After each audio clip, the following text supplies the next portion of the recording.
Hello, I'm Elizabeth Hofecker, a research scientist at the MIT D-Lab, an interdisciplinary group of educators and researchers who use participatory design and inclusive innovation to address challenges related to global poverty.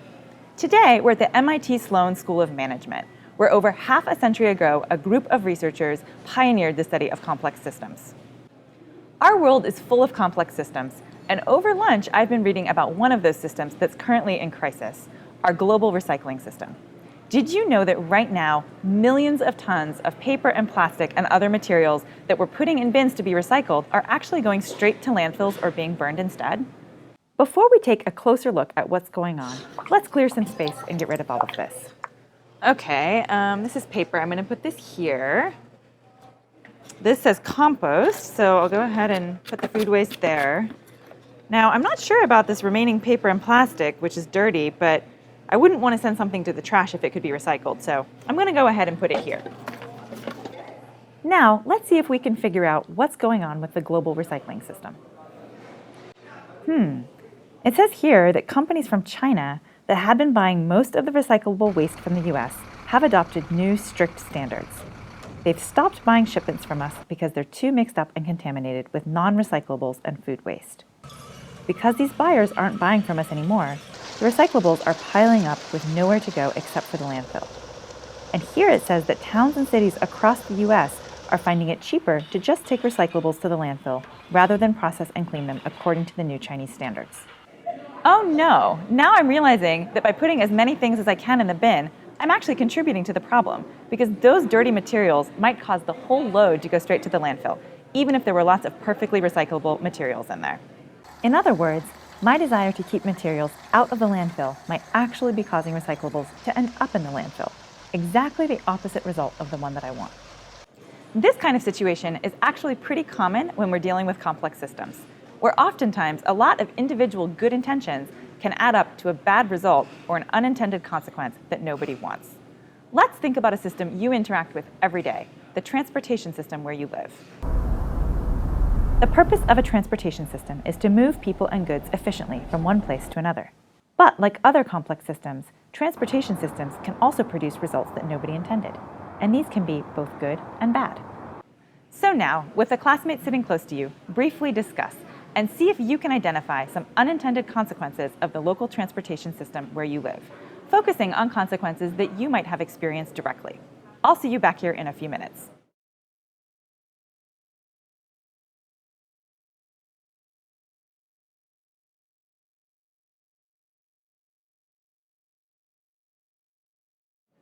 So, how did your discussions go? While you were talking to each other, I was thinking about transportation systems too. Here in Cambridge, an unintended consequence of our crowded transportation system is that it has created a strong market for bicycles, because it's so much faster to get around by bike than by car, bus, or subway. All the bicycles have attracted bike thieves and a booming business in the resale of discounted stolen bikes. So we have this illegal economic activity as an unintended consequence of the fact that so many people here prefer to move on bicycles. You probably identified many examples that are specific to where you live, but something that all these examples have in common is that the system is producing results that its designers did not intend. So why is that? Both transportation systems and recycling systems are complex systems, meaning they have many different parts, some technological and some human, and that these parts interact and influence each other in dynamic ways. For example, recycling systems include individuals like myself, who may or may not recycle correctly, and technology, like machines at sorting centers that sort and organize different types of waste into bales to be sold to waste processors. In these kinds of systems, a straightforward action can have unpredictable and surprising long-term consequences. We all participate daily in a variety of complex systems, but we rarely stop to ask ourselves how they work or why they're producing the results that they're producing. Today, in our lesson, we'll get more familiar with the basic features of complex systems by diving into the details of one system, the urban recycling system here in the US, which is currently in crisis. Until December 2018, recycling was a profitable activity for lots of cities and towns in the US, including Boston. In the typical urban recycling system, cities contract with a waste hauler, who collects recyclable waste at curbside from the homes of residents and delivers those recyclables to a sorting center. Sorting centers separate valuable materials from those which are trash or don't have a market, and sell the valuable materials to processors, who process them into raw materials, which are then sold to manufacturers, who use these materials as inputs to produce consumer goods made from recycled paper, plastic, metal, and other materials. The system has many interrelated players and elements, each with different roles and motivations influencing their behavior. To explore how a system like this one functions, we're now going to do a simple role-play simulation. Your teacher will pass out materials and give instructions for how to proceed.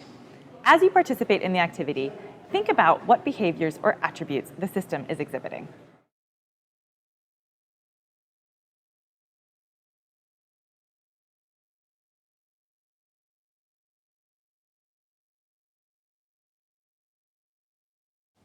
Hello again. As you've just experienced, the recycling system that you modeled has some core properties that make it a system. First, it has elements, which in this case are the different actors in the system and the materials that flow between them. Second, it has relationships or connections between the different elements.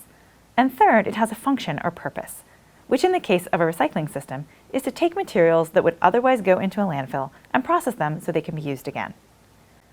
The recycling system you modeled might have looked something like this. The balls might have passed through the system in this way, but they might also have taken a different route. And if two groups of students do this activity, the route their balls take will be slightly different in each case, even though everyone is following the same instructions. This is because human decision-making is involved, and different people make different decisions even when they're in the same situation. So in complex systems that involve human behavior, there's an element of unpredictability in the system's behavior. Another property of systems that you might have noticed is that all of the different parts of the system are connected, and the actions of one player affect the actions of the other, so there's interdependence. For example, I can't pass the ball along until I've received it from someone else. Another thing you might have noticed is that something was flowing through the system. In this case, it was recyclable materials and money, which we represented with the balls. Let's look at the Charles River, for example. The water flows down the river until it reaches a dam, where it accumulates as a stock of water. The water level rises until someone decides to open the dam and let some water flow out downstream, or until the water flows over the top. Complex systems operate in a similar way. There are things that flow through the system, some of which we can see, like water, and some of which we might not be able to see, like information or money. These are called flows. These flows move through the system until they reach a point where they accumulate as a stock. We can think of this like a holding tank. And they accumulate until a decision is made to let them out, in which case they flow to another point in the system. We can represent this diagrammatically as follows. Here we see an inflow of material, such as water, a place where it accumulates as a stock, represented by a box, and an outflow, represented with an arrow. We also see what looks like clouds, which represent the source of the material, perhaps clouds or mountain snow, and the sink, or where the material ultimately ends up. Finally, we see two spigots that look like the knobs on a sink or a bathtub, and these represent the decisions or rules that control the rate of inflow into the stock and outflow to another point in the system. In our example of a recycling system, a place where materials accumulate in a stock is at the recycling sorting center. Here we see recyclables flowing into the center as a rate of the amount of recyclables received per day. Once inside the sorting center, they are sorted and accumulate as a stock or inventory of materials until they are sold to buyers and then flow out of the center again. The rate of these inflows and outflows of recyclables are controlled by policies or decisions, which we again see represented as spigots. In the case of the sorting center, these decisions have to do with space and demand for recyclable material. If space is available, the center will accept more inflows, and if space is tight because they don't have enough buyers, they might restrict inflows, perhaps by paying less or even charging people to drop off recyclables. This illustration is just one small part of the total recycling system. As we saw in our activity, the paths of the flows from point to point in the system are much more complex than the simple line of a river. And some of these flows don't move straight from A to B to C, but rather get stuck going around in circles in what we call a feedback loop, in which the level of a stock and the rate of flows into or out of the stock are connected in a circular cause and effect relationship. We've all bumped into feedback loops in our everyday life, whether or not we've realized it before. A simple example of a feedback loop is the circular cause and effect relationship between motivation and performance, where my level of motivation can be thought of like a stock. If a student does well on her first few exams at the beginning of the year, she feels motivated to keep studying hard and staying focused on school, which then helps her to do well again on her next set of exams, which then further increases her motivation to keep doing her best, which further increases performance, and so on in a reinforcing cycle. Another example of a feedback loop is the reputation of your local sports team. If the team is winning games and has a good reputation, it attracts talented players to the team, who make it more likely that the team will keep winning, which contributes to attracting more talented players, and so on. This is called a reinforcing loop, because the dynamics of the loop reinforce each other in the same direction, so more leads to more and even more of the same. In this case, it's a direction that's desirable, so we call this a virtuous cycle. But what happens if the team is losing? Does this reinforcing loop dynamic also work in the opposite direction? Take a few minutes with your classmates to see if you can answer this question and identify some additional examples of feedback loops in your daily life.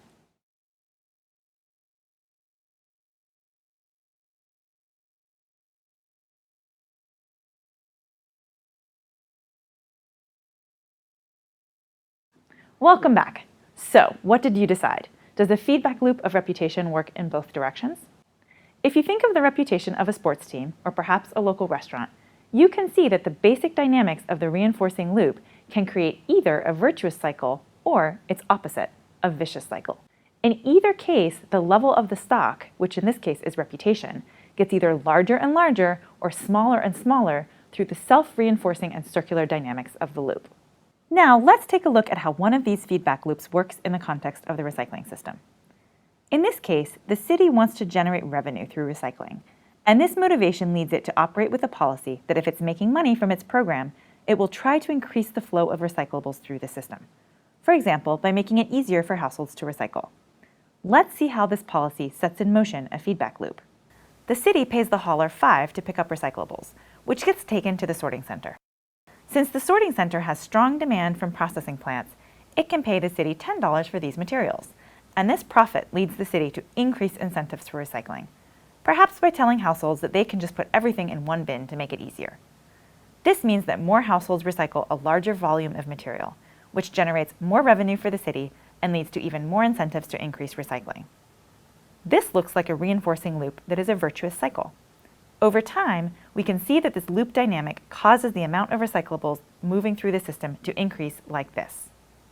We can clearly see that this growth is not linear. Rather, the loop dynamic causes the rate of growth to increase exponentially. This process can keep repeating forever, assuming that there is growing demand for recyclables. This is exactly the situation experienced by most major cities in the US prior to December 2018. But then, China introduced its national sort policy, which requires that all incoming scrap loads be 99.5% clean and free of contaminants like foam cups, food waste, and non-recyclable garbage. That's a standard that US recycling centers can't meet, so the Chinese stopped buying. Recyclables started piling up at the centers, and they needed to find ways to slow the inflows. So, many sorting centers changed their policies and started charging cities instead of paying them for deliveries of recyclables. And just like that, the reinforcing loop switched directions from a virtuous cycle to a vicious one. Now, the city was losing money through its recycling program, so it issued new rules, hoping to reduce the amount of trash in the recycling loads. But people take time to change their behavior. So some people ignored the new rules, and other people weren't aware of them, and most people just kept recycling exactly like they were before. As the city found itself losing even more money, it had to take more dramatic action, further trying to reduce the amount of trash in the loads. Finally, it got to a point where many cities found that it was cheaper and more efficient to simply take the recyclables directly to the landfill rather than trying to process them. So here we see another way in which the structure of a system affects its behavior. In this case, there are delays in the feedback loop. So when the city takes action, people don't respond right away. This causes the city to take even more dramatic action, fueling the downward spiral until people stop recycling altogether. That's not a good outcome for cities or for the planet. So, do you think it's possible to stop this vicious cycle and get our recycling system back on track? In small groups, discuss with your classmates what might be 1 or 2 changes that you think you could make to help get our recycling system out of the crisis it's currently in.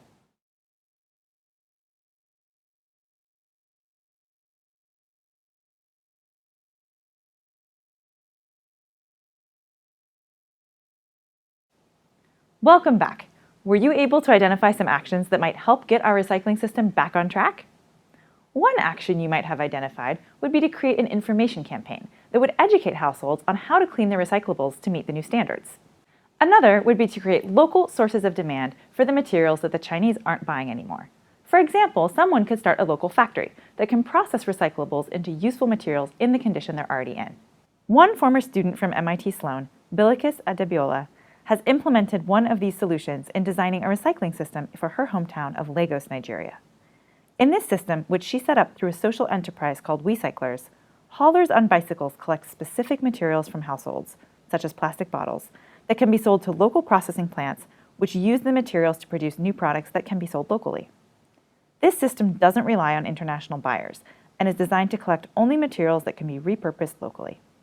Since WeCyclers started in 2011, Bilikas and her team have successfully recycled thousands of tons of material, keeping it off the streets of Lagos. Like Bilikas, a number of researchers and social entrepreneurs have identified effective ways to intervene into complex systems. They start from the principle we've learned today, which is that the structure of a system determines its behavior. For example, what kind of feedback loops it contains, whether or not there are delays in those feedback loops, and what rules and policies govern the flow of information, materials, money, and other elements through the system. Another lever for changing how a system works relates to the goal towards which the system is oriented. If a town's objective in running a recycling system is to make money, this will set up different feedback loops and behaviors in the system, as compared to a system, such as the one in Lagos, where the primary objective is to remove specific materials from the waste stream by finding new uses for them. So, in thinking about the concrete actions we can take to change how a system behaves, we've now learned about a few. We can reorient the system's goals, change the rules, reduce time delays and feedback loops, or add new elements, such as new players, to the system, all of which can profoundly affect how the system behaves. The key to remember is that in order to be able to produce effective change within a system, we first need to understand the system and why it's behaving the way that it is. Since, as we learned today, it's a system's structure that determines its behavior. When we don't understand the forces driving the system to behave the way that it does, we often find ourselves surprised to see that our actions produce negative unintended consequences, like we learned at the beginning of the lesson. So, now that we know this, how might you learn more about the systems you interact with in your daily life and why they're producing the results they're producing? One step might be to discuss with your family and friends what systems you interact with daily could be producing better results.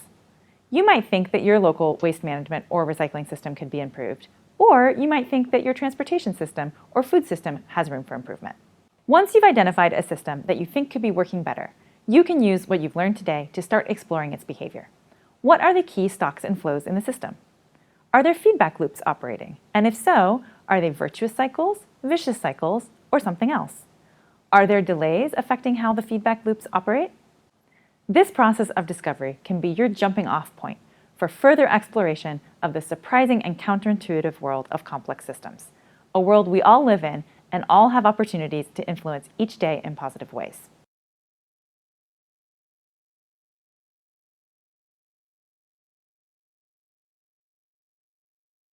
Thanks for considering using this lesson with your students. This lesson offers students a basic introduction to complex systems and systems thinking, and has a few key learning objectives. One is to help students learn how to recognize systems that they might encounter in their daily life. Another is to help them understand some of the basic properties of systems and a little bit about how systems behave.